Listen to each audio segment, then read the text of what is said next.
اعوذ باللہ من الشیطان الرجیم بسم اللہ الرحمن الرحیم۔ ایک مرتبہ امریکہ میں چند گھنٹوں کے لیے بجلی کا کوئی فالٹ ہوا اور بجلی بند ہو گئی، تو یہ تھوڑی سی دیر میں لاکھوں ڈالر کی چوریاں ہو گئیں، کیونکہ بجلی کی وجہ سے، لائٹ کی وجہ سے کیمرے بند ہو گئے، اور کیمرے بند ہونے کی وجہ سے لوگوں نے یہ سمجھا کہ اب ہمیں دیکھنے والا کوئی نہیں ہے، تو چاہے جتنی مرضی لوٹ مار کرو ہمیں کوئی پوچھے گا نہیں۔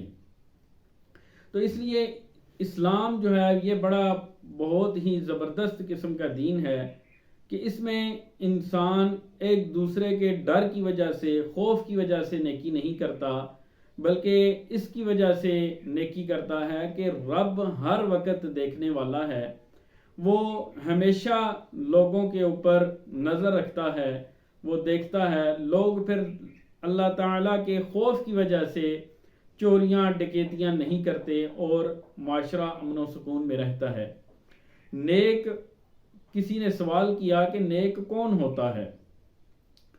عام طور پر جو حاجی ہوتا ہے ہم اسے نیک سمجھتے ہیں، جس نے حج کیے ہوتے ہیں، جس نے عمرے کیے ہوتے ہیں اسے حاجی کہتے ہیں، جو حج کرتا ہے اسے حاجی کہتے ہیں، جو نماز پڑھتا ہے اسے نمازی کہتے ہیں، جو روزے رکھتا ہے اسے روزہ دار کہتے ہیں۔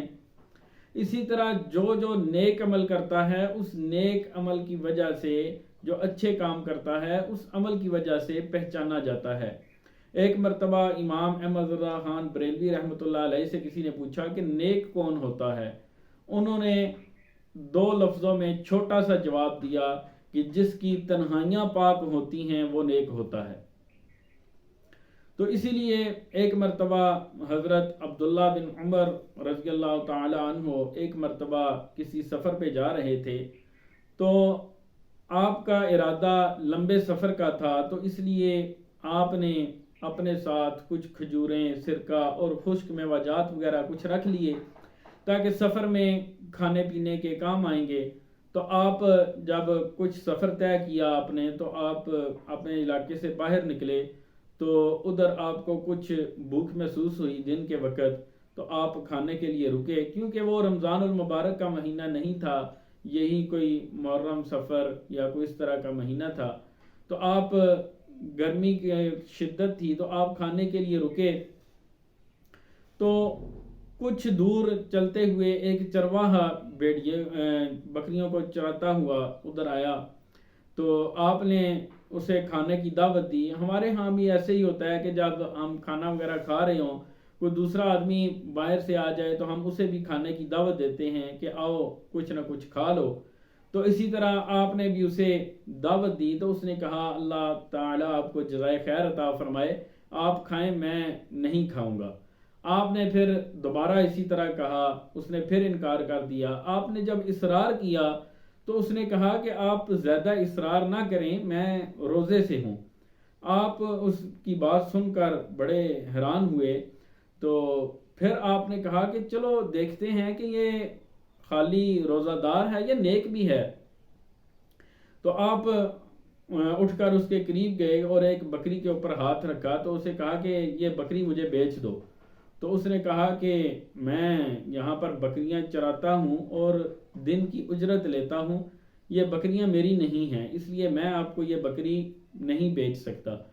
تو آپ نے کہا کہ آپ چلو کچھ پیسے فالتو لے لو، یہاں پر کون سا آپ کا مالک دیکھ رہا ہے، آپ کی ویسے بھی نیت تو اس کو چیک کرنے کی تھی۔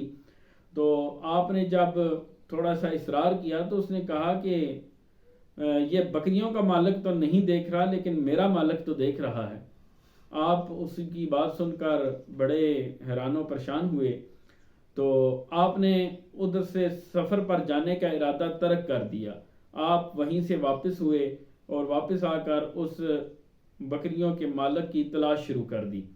آپ نے ان بکریوں کے مالک کو ڈھونڈا، پھر اس غلام جو ان بکریوں کو چرا رہا تھا، پہلے آپ نے وہ غلام خریدا، پھر وہ تقریباً 400 کے لگ بھگ بکریاں تھیں، آپ نے وہ ساری کی ساری بکریاں خریدیں۔